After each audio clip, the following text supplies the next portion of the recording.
Donc, bonjour à tous. Aujourd'hui, je souhaiterais vous présenter notre projet qui consistait en le développement et la validation d'une échelle de douleur chez le lapin. Ce travail a été réalisé en collaboration avec le professeur Gilbert, le docteur Pignon, le professeur Robert et Capdoula. Alors, tout d'abord, qu'est-ce que la douleur? La douleur, c'est une expérience sensorielle et émotionnelle désagréable associée à une lésion tissulaire réelle ou potentielle qui provoque des réactions motrices et végétatives protectrices. Chez toutes les espèces, et notamment chez le lapin, la douleur peut engendrer des complications qui peuvent augmenter la morbidité et la mortalité. De ce fait, il est fondamental pour les praticiens vétérinaires d'être capables de gérer correctement la douleur chez le lapin afin de pouvoir espérer une guérison rapide et limiter l'apparition de ces complications. Il est donc important de pouvoir évaluer la nécessité et l'efficacité d'un traitement analgésique. Et donc c'est pour cela que l'objectif de notre étude en collaboration avec Capdouleur était d'élaborer et de valider une échelle multiparamétrique d'évaluation de la douleur utilisable en clinique, applicable à tous les lapins de compagnie, en se basant sur des critères fonctionnels et comportementaux. Donc tout d'abord, je voudrais vous présenter l'élaboration de l'échelle, qui se nomme donc Dolorabit, qui s'est appuyée sur les connaissances actuelles en ce qui concerne la douleur chez le lapin. Tout d'abord, les signes de douleur observables chez un lapin douloureux, les trois échelles d'évaluation de la douleur chez le lapin qui existent donc dans la littérature déjà, et donc l'élaboration et la présentation de Dolorabit. Puis ensuite, je vous expliquerai le processus de validation de Dolorabit. Donc, les signes de douleur observables chez un lapin douloureux. Vous allez avoir tout d'abord une diminution de l'appétit possible avec des préférences alimentaires. Par exemple, un lapin douloureux va pouvoir manger moins de foin ou au contraire manger moins ses granulés ou moins ses végétaux. Et de ce fait, en lien, donc forcément, vous avez une diminution des fonctions émonctoires, notamment une diminution de la production de sel. Donc, vous allez avoir potentiellement des selles plus petites et il faut également évaluer la qualité des selles, notamment des selles plus sèches.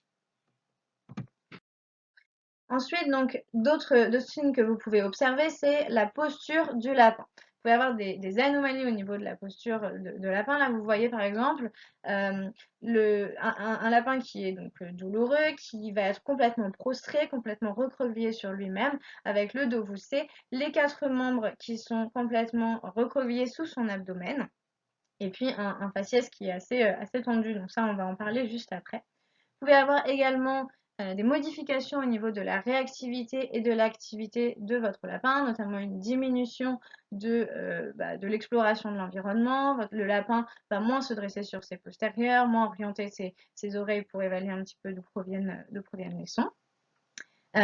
Il est vraiment intéressant également d'observer les expressions faciales. Vous avez par exemple ici, vous voyez un lapin qui a une ouverture palpébrale qui est vraiment diminuée avec des yeux qui sont quasiment fermés. Là, vous avez un faciès vraiment très serré qui est signe donc de douleur. Les oreilles, la position des oreilles est également un signe à observer, notamment des oreilles qui sont plaquées complètement sur le dos. Donc ça, tout cela, ce sont des signes observables chez un lapin douloureux. Ensuite, donc les réponses à la manipulation. Quand vous faites par exemple votre palpation abdominale ou une palpation d'une zone qu'on suppose douloureuse lorsque vous avez une boiterie ou quoi. Donc c'est important de vraiment évaluer la réaction que le lapin va avoir.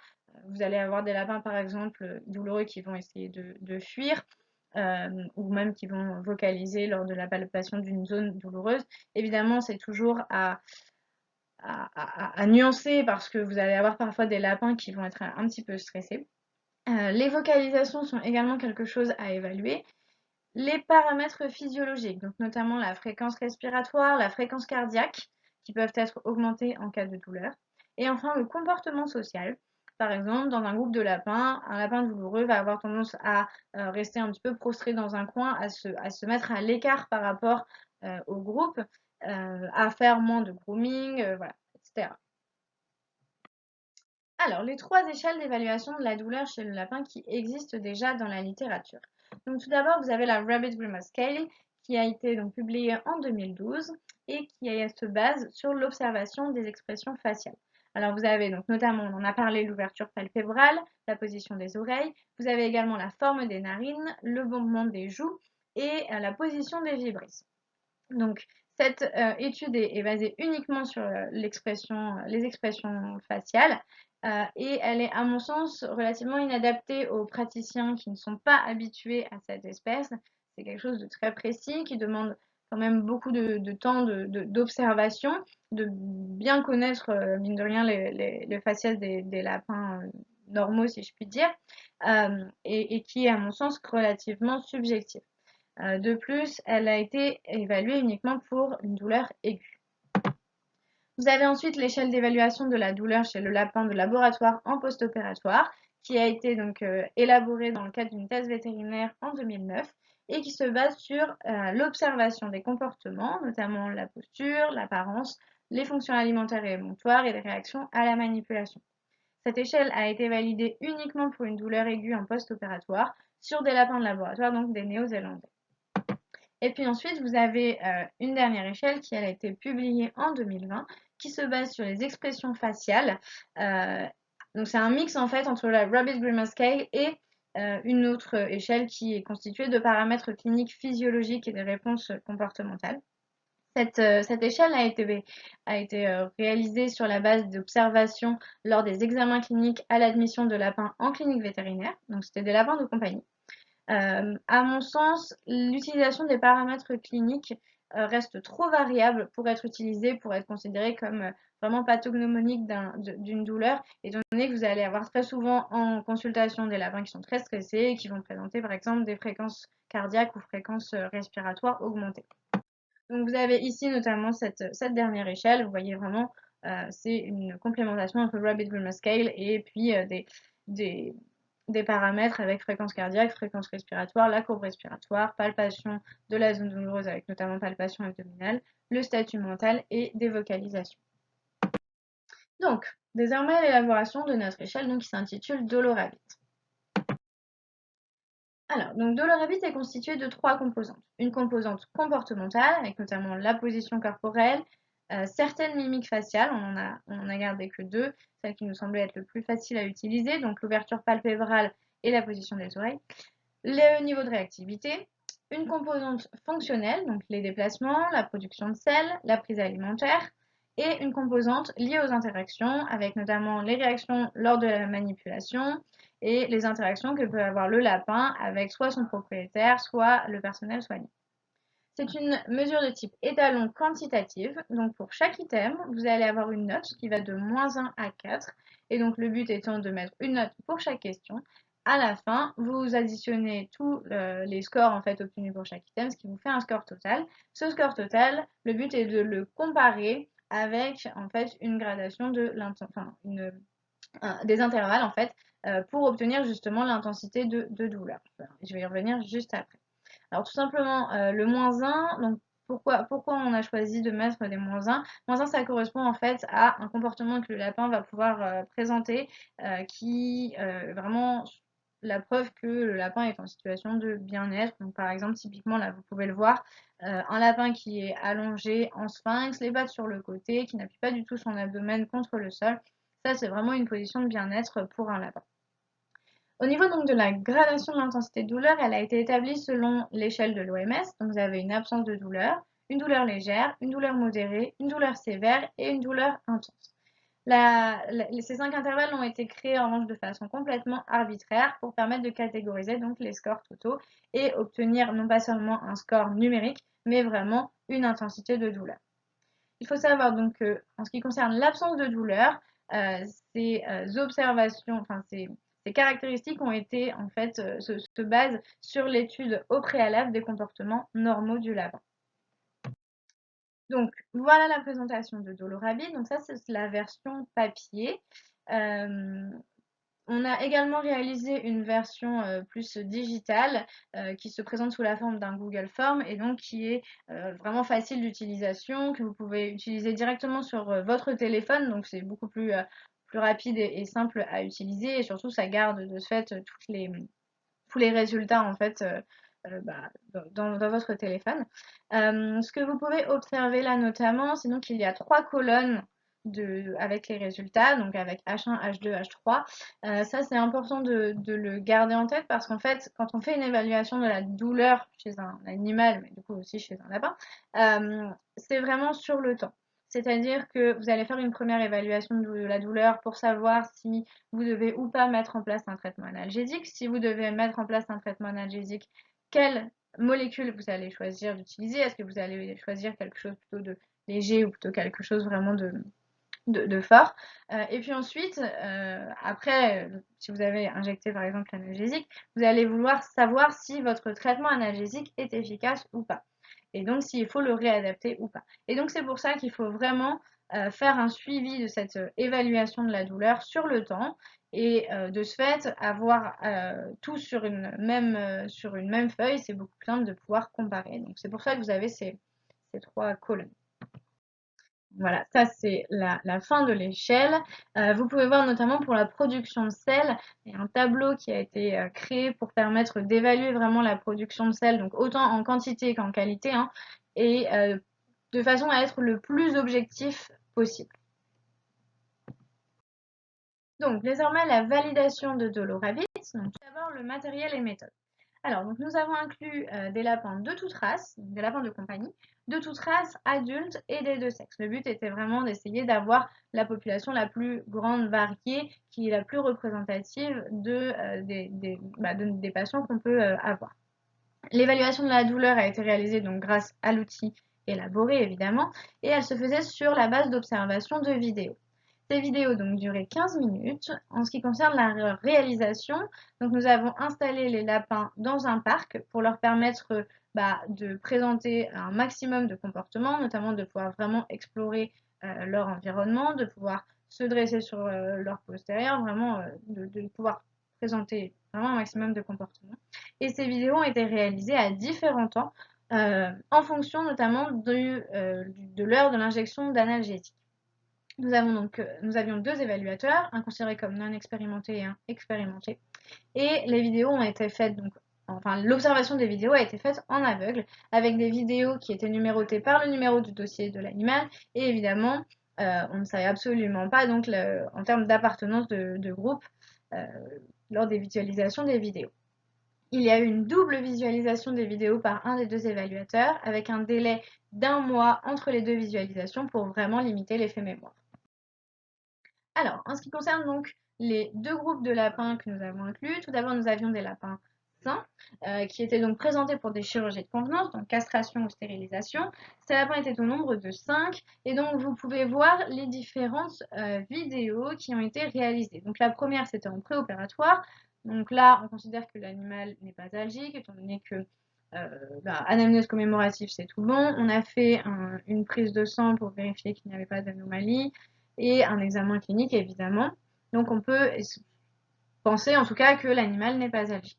Ensuite vous avez en post-opératoire, donc à T0 plus 4 heures, donc juste avant le deuxième injection d'analgésique, où là on peut supposer qu'il est peu algique étant donné qu'on arrive sur la fin de l'injection de l'analgésique qui avait été fait en préopératoire et que de fait il a eu sa chirurgie, donc il a le droit d'être un petit peu douloureux. Et ensuite, en post-opératoire, 1 heure après la deuxième injection d'analgésique, où là on considère qu'il est non algique, étant donné qu'on est vraiment on considère qu'on a bien choisi notre analgésique selon la chirurgie qui a été réalisée, et qu'1 heure après l'injection, on a une bonne efficacité de cet analgésique. Et puis vous avez donc un deuxième groupe, les lapins qui présentaient une affection douloureuse, donc là c'était toute affection douloureuse, donc ils étaient au nombre de 14, avec différentes vidéos réalisées pour ces lapins. Donc une première à l'arrivée, donc là on considère que l'animal est algique étant donné qu'il présente une affection qui est douloureuse. Et puis ensuite vous avez donc différents horaires de vidéos, toujours selon l'injection d'analgésique. Alors, en ce qui concerne donc le matériel, les méthodes de validation statistique qui ont été choisies, tout d'abord, nous avons étudié la répétabilité. Donc ça, c'est un intra-opérateur. Alors, pour la répétabilité, on veut que les résultats qui sont obtenus par l'opérateur A, à un temps T pour une vidéo, soient très proches des résultats obtenus par ce même opérateur A pour cette même vidéo à un temps T1 qui était donc avec un délai de 1 mois. Nous avons également fait l'étude de la reproductibilité, donc là c'est en interopérateur, donc c'est-à-dire qu'on veut que les résultats qui sont obtenus par l'opérateur A pour une vidéo soient relativement proches soit très proche des résultats obtenus par l'opérateur B pour cette même vidéo. Pour cela, donc, nous avons utilisé des méthodes numériques, le calcul du coefficient de concordance de ligne et graphique, le graphique de Blunt et Altman. Et puis le troisième pilier de la validation statistique, c'était l'étude de la validité de l'outil. Donc pour cela, nous avons fait l'évaluation de la concordance entre les intensités de douleur qui étaient obtenues avec Dolorabit et les intensités de douleur présumées. Je vais vous expliquer juste après ce que c'est. Et donc là, nous avons fait le calcul du coefficient de kappa. Les résultats donc, obtenus en ce qui concerne la répétabilité et la reproductibilité. Il faut savoir tout d'abord que les résultats ont été obtenus sur la base d'une échelle, on a dit donc remaniée, c'est-à-dire qu'on a dû supprimer malheureusement 4 items de l'échelle de base par manque de réponses possibles en fait sur vidéo, notamment la prise alimentaire, la production de sel. On ne pouvait pas vraiment l'évaluer en fait sur seulement 15 minutes de vidéo. Et donc on a dû, pour pouvoir avoir vraiment des résultats fiables, les supprimer de notre échelle. Nous avons donc obtenu une répétabilité plutôt bonne et une reproductibilité moyennement satisfaisante. En ce qui concerne donc la validité de l'outil, donc ça c'était également toujours sur l'échelle remaniée. Donc il faut savoir qu'en fait pour valider un outil, vous avez besoin de comparer les résultats obtenus avec l'outil en question aux résultats obtenus avec une méthode dite gold standard. Le problème, c'est que donc, dans le cas de l'évaluation de la douleur chez le lapin, nous n'avions pas de méthode gold standard. Et donc, pour cela, nous avons utilisé les douleurs présumées. Alors, qu'est-ce que c'est que ces douleurs présumées?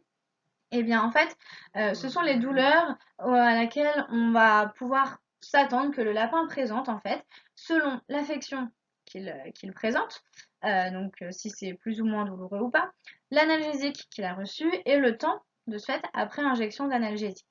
Donc pour cela, nous avons utilisé un tableau que nous avons trouvé dans la littérature qui regroupe les différentes affections ou procédures chirurgicales que peuvent présenter les lapins en fonction donc de l'intensité de douleur ressentie.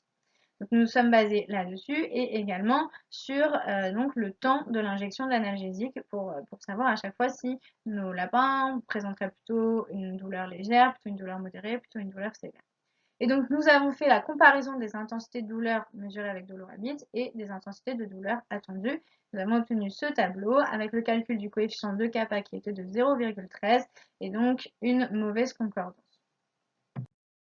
Alors, donc tout d'abord, au niveau de la discussion, nous avons tout d'abord eu un déficit de recrutement avec trop peu d'individus présentant une douleur sévère. De plus, nous avons dû retirer certains items qui sont pourtant fondamentaux, notamment la production de sel, la prise alimentaire, le toilettage, parce que ces observations n'étaient pas réalisables sur 15 minutes de vidéo. Nous avons observé certains biais, notamment des lapins qui sont très stressés en hospitalisation vont forcément exprimer moins de comportements, et donc c'est des choses qu'on peut moins observer. Et puis également une évaluation qui n'était pas complètement en aveugle. En effet, il aurait été préférable de choisir des évaluateurs qui étaient complètement extérieurs au service, ce qui n'était pas le cas ici. Et enfin, donc, un réel biais dans l'élaboration des douleurs présumées dont je viens de parler, qui, donc, à mon sens, est beaucoup trop subjectif. En effet, étant donné que nous faisons intervenir l'analgésie reçue, cela cause vraiment un biais parce qu'on sait tous très bien que la sensibilité à un analgésique est vraiment individu dépendant. Et donc, de ce fait, c'est vraiment difficile de pouvoir proposer une douleur présumée sur la base d'un animal qui donc présente une affection douloureuse certes, mais qui en plus de cela a reçu un analgésique. Donc cela peut complètement expliquer la faible concordance lors de notre étude pour la validation de l'outil. De ce fait, pour pouvoir améliorer cela, il serait vraiment très intéressant d'inclure un plus grand nombre d'individus, et donc notamment des lapins très algiques, et de ce fait d'inclure uniquement en fait des animaux qui n'ont pas reçu d'analgésique pour ne pas avoir ce biais sur les douleurs présumées. Et puis également de faire une étude statistique des répétabilités et des reproductibilités, mais cette fois-ci item par item. Cela nous permettrait d'affiner la précision et la compréhension de chaque item et donc de la rendre plus compréhensible pour tout le monde. De plus, il faut absolument réintégrer tous les items, donc notamment production de sel, prise alimentaire, toilettage. Et donc je vous propose pour cela donc un tableau que j'ai réalisé a posteriori pour pouvoir évaluer justement cela sur 24 heures en fait au cours de l'hospitalisation, ce qui nous permettrait d'avoir des observations sur un temps beaucoup plus long et donc ce serait beaucoup plus intéressant et notamment ça permet de réintégrer ces items. Et puis enfin, de mettre en service cette échelle avec un questionnaire de retour d'utilisation, donc aviser autant des vétérinaires canins, des vétérinaires NAC et des propriétaires, et cela en association avec un questionnaire d'utilisation des analgésiques chez le lapin pour pouvoir donc améliorer tout cela. Voilà, donc je vous remercie de votre attention et je vous souhaite de passer une très bonne journée. Au revoir.